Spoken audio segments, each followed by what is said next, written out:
दोस्तों नमस्कार। दुनिया में सबसे ज्यादा तेल अगर कहीं है तो वो वेनेजुएला में है। तकरीबन 304 बिलियन बैरल, यानी पूरी दुनिया का लगभग 17-18% तेल सिर्फ वेनेजुएला में है। वहां पर अमेरिका कब्जा कर चुका है। दूसरे नंबर पर आता है सऊदी अरब, जहां पर लगभग 268 यानी 268 बिलियन बैरल तेल है। यानी दुनिया का वहां पर लगभग 15-15.5% तेल सऊदी अरब में है। और सऊदी अरब के साथ अमेरिका का समझौता पेट्रो डॉलर के मद्देनजर आज का नहीं है, वो 1974 में ही हो गया था। और उसके बाद से सऊदी अरब अमेरिका के साथ हमेशा खड़ा रहा। बड़ी तादाद में उसने इन्वेस्टमेंट अमेरिका में किया। ट्रिलियन डॉलर से ज्यादा इन्वेस्टमेंट तो बीते बरस भी किया है। हथियार सबसे ज्यादा अमेरिका से सऊदी अरब खरीदता है। दुनिया के किस किस देशों में कैसे कैसे तेल जाना है और तेल का मूल्य कैसे अमेरिका के हिसाब से चलना है, सऊदी अरब उस लकीर पर चलता जरूर है। और तीसरे नंबर पर आता है ईरान। तकरीबन 209 बिलियन बैरल, यानी पूरी दुनिया का लगभग 12% तेल ईरान में है। और ईरान एकमात्र देश है इस कतार में जो अमेरिका के साथ नहीं खड़ा है। या कहें अमेरिका इस दौर में ईरान पर कब्जा इसीलिए चाहता है कि वहां के तेल पर वो कब्जा कर सके। इस बात का खुले तौर पर जिक्र कैसे ट्रंप ने कर दिया, हम इसे बताएं उससे पहले जरा इस तेल की पॉलिटिक्स को समझ लीजिए। क्योंकि चौथे नंबर पर कनाडा आता है, तकरीबन 170 बिलियन बैरल, यानी दुनिया का लगभग 9-9.5%।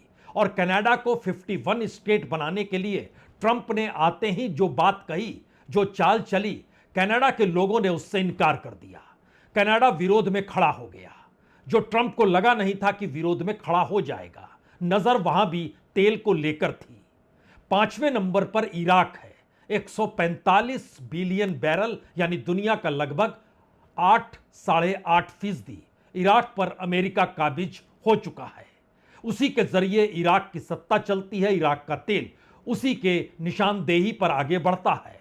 यूनाइटेड अरब अमीरात यहां छठे नंबर पर आता है, जहां पर अमेरिका का कब्जा तो नहीं कहें, लेकिन एक बड़ा समझौता जरूर है तेल के मूल्य को लेकर और तेल की आवाजाही को लेकर। 113 बिलियन बैरल, यानी दुनिया का लगभग 6.5% तेल यूएई में है। उसके बाद कुवैत आता है, जो लगभग 101 बिलियन बैरल वहां पर मौजूद है, दुनिया का लगभग 6%। और इसके बाद अमेरिका आता है आठवें नंबर पर, जिसके पास 83 बिलियन बैरल है। अपनी जरूरतों के लिए तो वो काफी है। दुनिया के लिहाज से 4.7% तेल अमेरिका का अपने पास है। लेकिन अमेरिका इस हकीकत को जानता है कि दरअसल एनर्जी के आश्रय अगर दुनिया पर राज करना है, जो कि ईरान वार के बाद खुलकर दुनिया के सामने आ गया, तो अब ईरान का मतलब यूरेनियम नहीं है, बताने के लिए है। ईरान का मतलब इस दौर में बैलिस्टिक मिसाइल का प्रोडक्शन नहीं है, यह बताने के लिए है। ईरान का मतलब इस दौर में कुछ हद तक खर्ग आइलैंड इसलिए है क्योंकि लगभग 90% तेल एक्सपोर्ट उसी माध्यम से ईरान करता है। लेकिन बावजूद इसके एक्सपोर्ट तो करता है, लेकिन तेल तो ईरान के भीतर मौजूद है। और यह बड़ा सवाल है, क्या यही लड़ाई ईरान पर कब्जे की लड़ाई, क्योंकि दुनिया के पहले टॉप 10 कंट्रीज को भी अगर आप परखना शुरू कीजिएगा तो उसमें सिर्फ और सिर्फ एक रशिया ही नजर आएगा, जो अमेरिका से हटकर और उसके पास लगभग 80 बिलियन बैरल है, जो दुनिया का लगभग 4.5% होता है। तो फिर इस कतार में अगर ईरान कब्जे में नहीं आता है, या फिर ईरान जिस लड़ाई को तूल दे चुका है और अमेरिका उसमें अब समझौते के रास्ते को टटोल रहा है, तो उस 15 सूत्री कार्यक्रम में भी तेल बहुत महत्वपूर्ण है। यानी जिस बात का जिक्र ईरान शुरू से कर रहा था कि दरअसल अमेरिका की नजर तेल पर है, वेनेजुएला के राष्ट्रपति को सोते हुए उठाकर ले गए, लेकिन दिन के उजाले में ईरान पर जो हमला हुआ, उसका जो जवाब मिला, उससे अमेरिका को नींद आने लग गई। और इसीलिए उसने रास्ता खोला दुनिया के उन तमाम देशों के जरिए दबाव बनाने का, जिसके जरिए ईरान पर एक अंतर्राष्ट्रीय दबाव बनाया जा सके। लेकिन बात बनी नहीं। और अभी पाकिस्तान जद्दोजहद कर रहा है, लेकिन उसे भी पता है 6 अप्रैल तक परिस्थिति में कोई ऐसा बदलाव नहीं आया जहां पर एक टेबल पर अमेरिका और ईरान आमने सामने बैठ पाए, तो मतलब बहुत साफ है, जो 15 सूत्री कार्यक्रम है वो फेल हो गया। जो तुर्की प्रयास कर रहा है, मिस्र प्रयास कर रहा है और सऊदी अरब प्रयास कर रहा है, वो सऊदी अरब जिसकी पाकिस्तान के साथ डिफेंस डील है, दोनों एक साथ मिलकर लड़ेंगे, लेकिन वो सऊदी अरब जिस पर लगातार हमले हो रहे हैं, वो लगातार अमेरिका को कुरेदता रहा कि आप इजराइल को इस क्षेत्र से खत्म कीजिए। सवाल रीजनल फोर्स का नहीं, सवाल तो इस दौर में सिर्फ और सिर्फ तेल का है। यानी ऑयल डिप्लोमेसी और ऑयल की अपनी पॉलिटिक्स, वह दरअसल पूरी दुनिया पर कैसे राज करा सकती है, इसका खुले तौर पर जिक्र अमेरिकी राष्ट्रपति ने कल फाइनेंशियल टाइम्स को एक इंटरव्यू दिया। उस इंटरव्यू में उन्होंने पहली लाइन ही कही कि सच कहूं तो मेरी पसंदीदा चीज है ईरान का तेल लेना, और इस पर कब्जे के लिए अमेरिका के पास कई अल्टरनेटिव्स हैं, कई विकल्प हैं। और उसके बाद उन्होंने कहा कि सबके बावजूद भी अमेरिका के लोग भी उनसे पूछते हैं कि आप ऐसा क्यों कर रहे हैं, इससे अमेरिका को क्या लाभ होगा। ईरान तो अमेरिका तक पहुंच नहीं पाता है, तो वो मूर्ख हैं, बेवकूफ हैं, वो नहीं जानते हैं दरअसल तेल का मतलब इस दौर में होता क्या है। और जिस एनर्जी और जिस ट्रेड और इंटरनेशनल ग्लोबल इकोनॉमी का जिक्र हो रहा है, उसमें बड़ा मायने रखता है। यह बात अमेरिकी राष्ट्रपति ट्रंप फाइनेंशियल टाइम्स को दिए इस इंटरव्यू में करते हैं।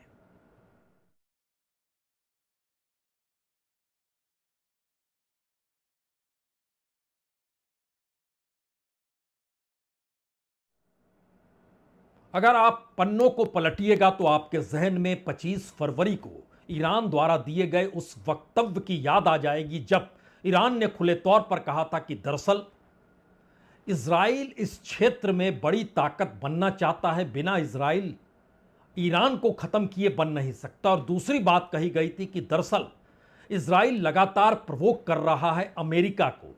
वेनेजुला के बाद से एक ऐसी परिस्थिति है कि दुनिया में अमेरिका जिस आर्थिक ताकत के साथ अमेरिका को खड़ा करना चाहता है, यानी ट्रंप, तो ऐसे में उसे ईरान के तेल पर कब्जा करना होगा, और ईरान उसे देने को कतई तैयार नहीं है।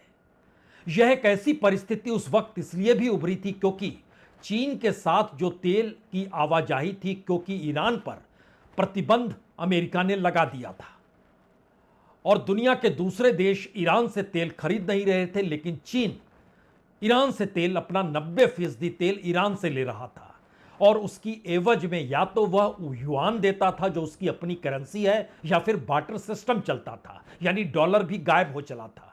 इसी बात को प्रवोक करते करते युद्ध की परिस्थिति आई, और कल फाइनेंशियल टाइम्स के इंटरव्यू में जब जिक्र खुले तौर पर अमेरिकी राष्ट्रपति ने यह कहा कि मेरी पसंदीदा चीज है ईरान का तेल लेना, तो यह बात और खुल गई।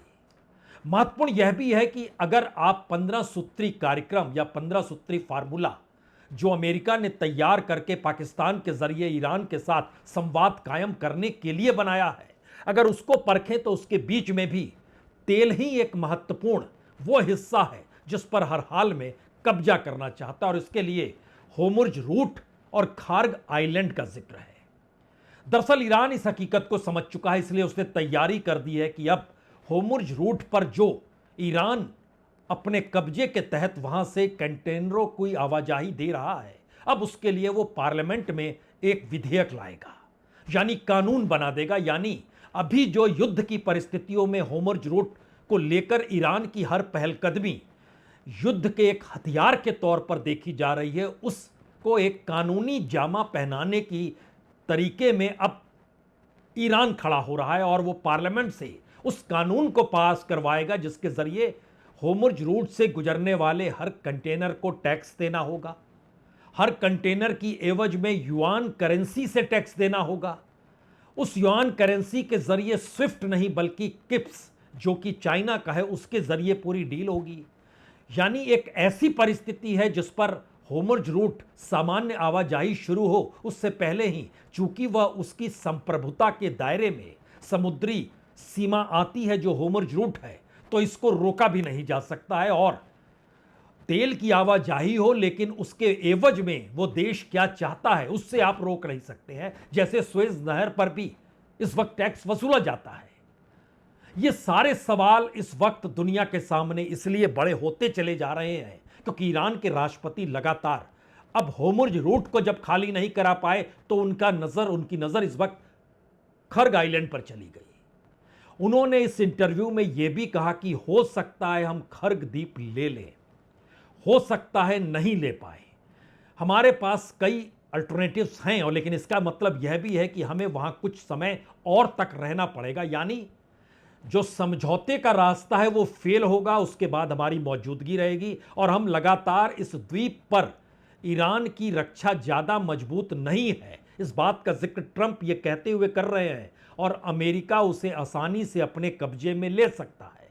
इसीलिए यहां से जो ईरान का 90% तेल एक्सपोर्ट होता है उस पर हमारा अगर कब्जा हो जाएगा तो एक झटके में तेल की आवाजाही को हम अपने नियंत्रण में ले सकते हैं। ये सारी बातें ट्रंप कह रहे हैं। और इस इंटरव्यू के साथ साथ इस इंटरव्यू में उन्होंने यह भी कहा कि ईरान के साथ युद्ध खत्म करने के लिए समझौता आगे बढ़ रहा है। अगर तेहरान ने अमेरिका का प्रस्ताव नहीं माना तो उनके देश भी नहीं बचेगा। यह मैसेज ट्रंप को तब देना पड़ रहा है जब वो जान रहे हैं कि एक तरफ समझौते का रास्ता उन्होंने ही खोलने का प्रयास किया, एक तरफ होर्मुज रूट को स्वतंत्र करा देंगे, इसका वादा दुनिया से वो लगातार कर रहे हैं। खर्ग आइलैंड पे कब्जा कर लेंगे, इसके लिए अपने सैनिकों को लगातार भेज रहे हैं, लेकिन बावजूद इसके अमेरिका कहीं भी ईरान पर फतह कर पाने की परिस्थिति में इसलिए नहीं आ पा रहा है क्योंकि ईरान बहुत स्ट्रेटजिकली अब लड़ाई लड़ रहा है। लेकिन हमें लगता है पहले खर्ग द्वीप और उसके साथ साथ जिस समझौते का जिक्र ट्रंप कर रहे हैं उसे देखिए और सुनिए जरा।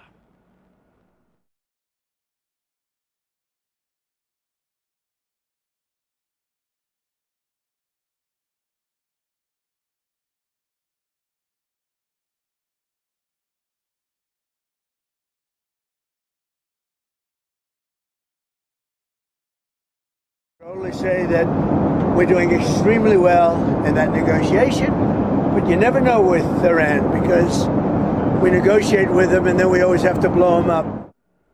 यानी ट्रंप एक चेतावनी दे रहे हैं कि अगर समझौता नहीं होगा तो फिर उस देश में ब्लास्ट का बम मार दिया जाएगा। कुछ इस अंदाज में अपनी बातों का जिक्र वो पत्रकारों से कर तो रहे हैं, लेकिन उनके हर इंटरव्यू या हर वक्तव्य में या व्हाइट हाउस की हर प्रतिक्रिया में लगातार जिन बातों का जिक्र होता है उसमें आखिरी बात यूरेनियम पर आकर खड़ी हो ही जाती है। और इस वक्त भी अमेरिकी राष्ट्रपति इस हकीकत को जानते हैं कि ईरान के तेल पर कब्जा करना मुश्किल है, और ईरान इस हकीकत को जानता है कि जिस स्ट्रेटजी के साथ इस वक्त दुनिया की इकोनॉमी इस युद्ध की तरफ देख रही है उसमें अमेरिका कोई ऐसा कदम उठाएगा नहीं जिससे अमेरिका के भीतर भी लोगों में आक्रोश पैदा हो जाए। और चूंकि यह आक्रोश यूरोपियन कंट्रीज या नाटोज में या दुनिया के दूसरे कंट्रीज में तेल की बढ़ती कीमतें, उस कीमतों से इन्फ्लेशन का राइज करना और ये सारी चीज़ों में जो इकोनॉमी डगमगाई है, इसीलिए स्ट्रेटजिकली अब IRGC यानी रेवोल्यूशनरी गार्ड अब यहां तक कहने से चूक नहीं रहे हैं। ईरान की दिशा में अमेरिकी फौज अगर आगे बढ़ती है तो अब ईरान के निशाने पर जो भी अमेरिकी मिलिट्री सैनिक हो या वो पॉलिटिकल ऑफिशियल ही क्यों ना हो और इजराइल के भी क्यों ना हो, अगर वह मिडिल ईस्ट के देशों में जहां पर उनकी रिहाइश होगी अगर उसकी जानकारी भी मिलेगी तो हम वहां हमला कर देंगे। यानी मैसेज साफ है कि आप जिस तरीके से ईरान के भीतर सिविलियंस को निशाना ले रहे हैं, ऐसे में हम अब अमेरिका और इजराइल के जो भी लोग वहां रहते हैं, खास तौर से जो सैनिक हैं और जो पॉलिटिकल ऑफिशियल हैं, उन पर हम निशाना साधेंगे। इस बात का खुले तौर पर जिक्र करते हुए रेवोल्यूशनरी गार्ड के कमांडर्स भी सामने आ गए।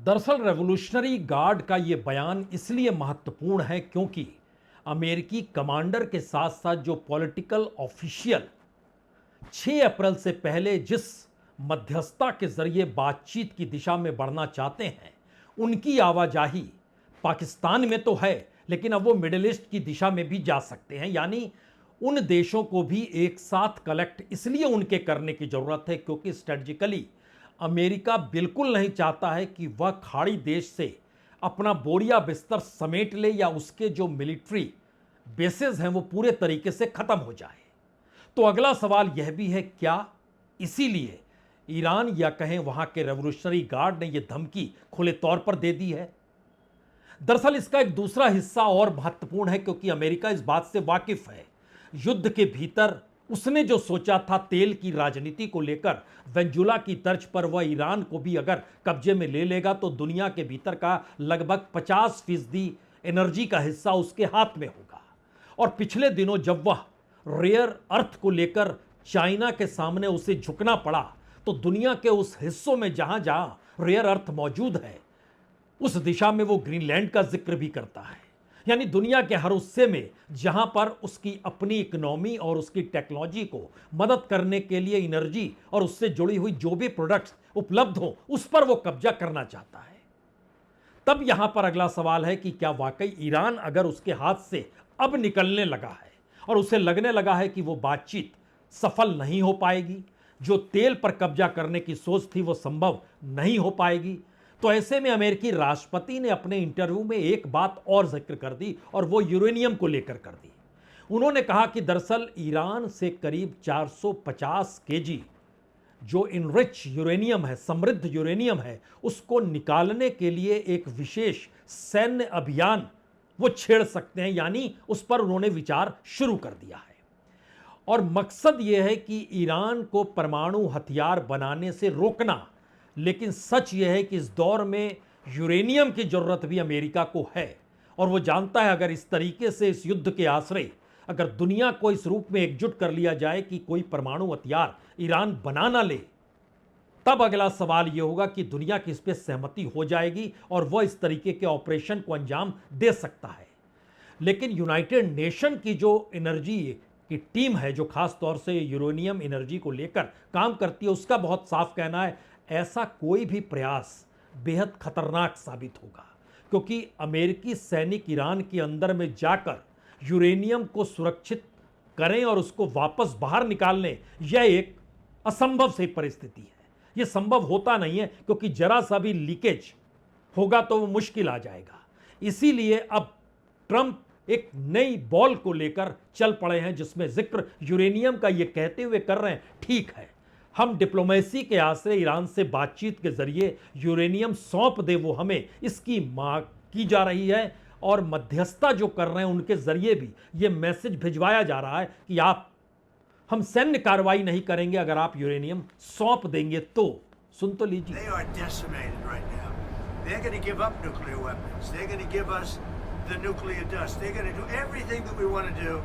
And you know what? They're going to go on and maybe have a great country again. But if they don't do that, they're not going to have a country. They're not even going to have a country. दरअसल युद्ध के बीच में अमेरिकी राष्ट्रपति Trump का यह interview इसलिए मायने रखता है क्योंकि युद्ध में संवाद, डिप्लोमेसी, मध्यस्थता इससे हटकर वो जिस तरीके से ईरान के तेल को लेकर रुचि दिखा रहे हैं, खर्ग आइलैंड पर कब्जा करने की सोचने लगे हैं और जिस तरीके से यूरेनियम भी डिप्लोमेटिक तरीके से उनके पास आ जाए अन्यथा वो छोड़ेंगे नहीं, इन बातों का जब वो जिक्र करने लगे हैं तो मैसेज बहुत साफ है। सबसे बड़ा मैसेज तो यह है कि यह युद्ध यूं ही खत्म नहीं होगा चाहे 6 अप्रैल भी क्यों ना बीत जाए, क्योंकि ईरान जिस सियासी घोड़े पर सवार है उसके सामने अपने देश के नागरिकों को लेकर बहुत सारे सवाल हैं। जो बच्चियां स्कूल में मारी गई, जो छात्र मारे गए, जो यूनिवर्सिटीज पर बम फोड़े गए, जिस तरीके से इंफ्रास्ट्रक्चर को नुकसान पहुंचा, वाटर ट्रीटमेंट प्लान हो या फिर ऑयल रिफाइनरी हो या फिर नेचुरल गैस फील्ड हो, तमाम जगहों पर जो चीजें हुई है उसके बाद दो ही स्थिति उभर सकती है। या तो ईरान कमजोर हो जाए, और दूसरी परिस्थिति है कि अमेरिका थक जाए।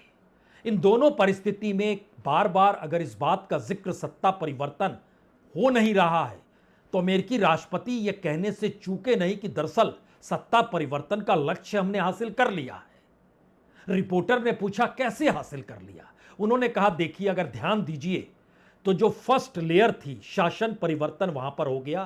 पहला शासन पूरी तरीके से खत्म हो गया, नष्ट हो गया, हमने सभी को मार डाला।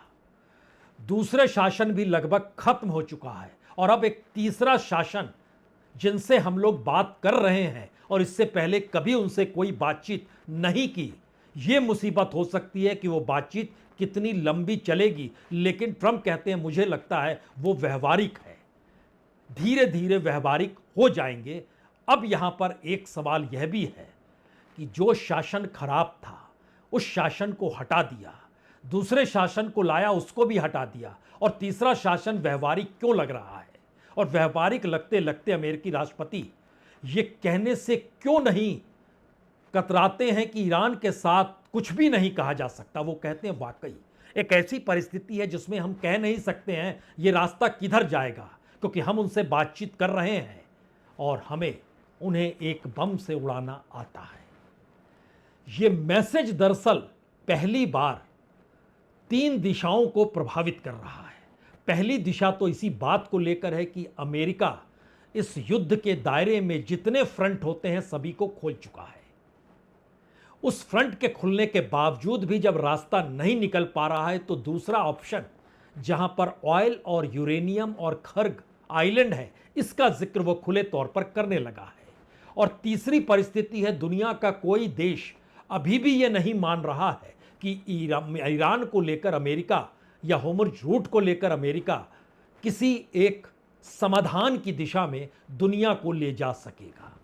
और यही वो सवाल है जो ईरान की ताकत इस वक्त बन चुका है, क्योंकि चीन, रशिया या दुनिया का हर वो देश जो ये मानकर चल रहा है कि रास्ता अगर अमेरिका या ट्रंप के जरिए नहीं निकलेगा तो रास्ता खुद अपने लिए बनाना और निकालना होगा। शायद इसीलिए ईरान अपनी स्ट्रेटजी में दुनिया के हर देश से बात कर रहा है, लेकिन इजराइल और अमेरिका से नहीं। और अमेरिका और इजराइल को लेकर पाकिस्तान उस संवाद की दिशा में बढ़ना चाहता है जहां कोई छोटी सी खिड़की भी तो खुल जाए। लेकिन अब ईरान कहने लगा है, जिस बात का जिक्र हम शुरू से करते थे वही देखिए सामने आ गया।